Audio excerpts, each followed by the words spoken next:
أعوذ بالله من الشيطان الرجيم.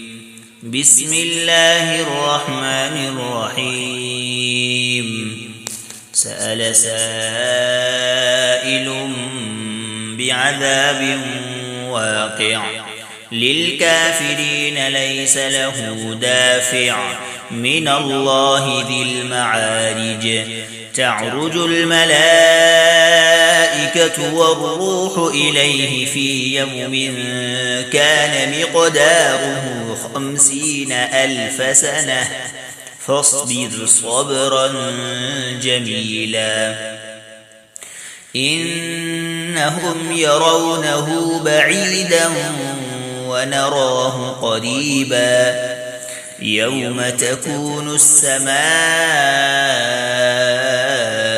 كالمهل وتكون الجبال كالعهن ولا يسأل حميم حميما يبصرونهم يود المجرم لو يفتدي من عذاب يومئذ ببنيه وصاحبته وأخيه وفصيلته التي تؤويه ومن في الأرض جميعا ثم ينجيه كلا إنها لظى نزاعة للشوى تدعو من أدبر وتولى وجمع فأوعى.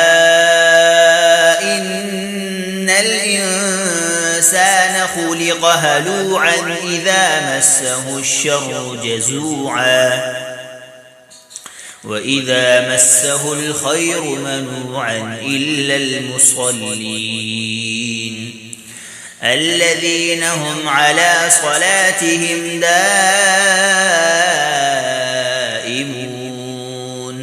والذين في أموالهم حق معلوم للسائل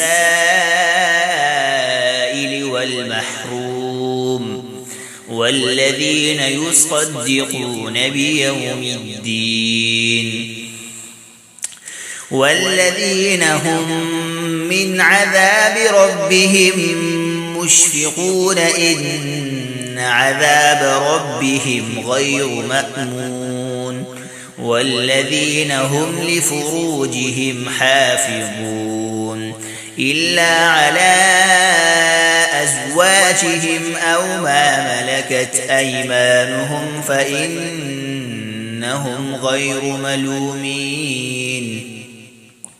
فمن ابتغى وراء ذلك فأولئك هم العادون والذين هم لأماناتهم وعهدهم راعون والذين هم بشهاداتهم قائمون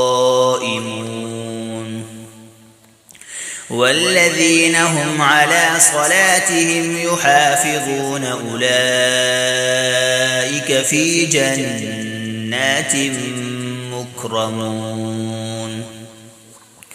فما للذين كفروا قبلك مهطعين عن اليمين وعن الشمال عزين أيطمع كل امرئ منهم أن يدخل جنة نعيم كلا إنا خلقناهم مما يعلمون.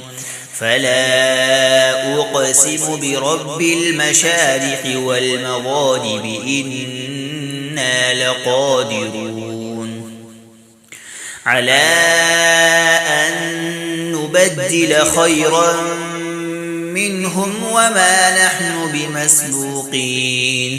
فذرهم يخوضوا ويلعبوا حتى يلاقوا يومهم الذي يوعدون. يوم يخرجون من الأجداث سراعا كأنهم إلى نصب يوفضون خاشعة أبصارهم ترهقهم ذلة ذلك اليوم الذي كانوا يوعدون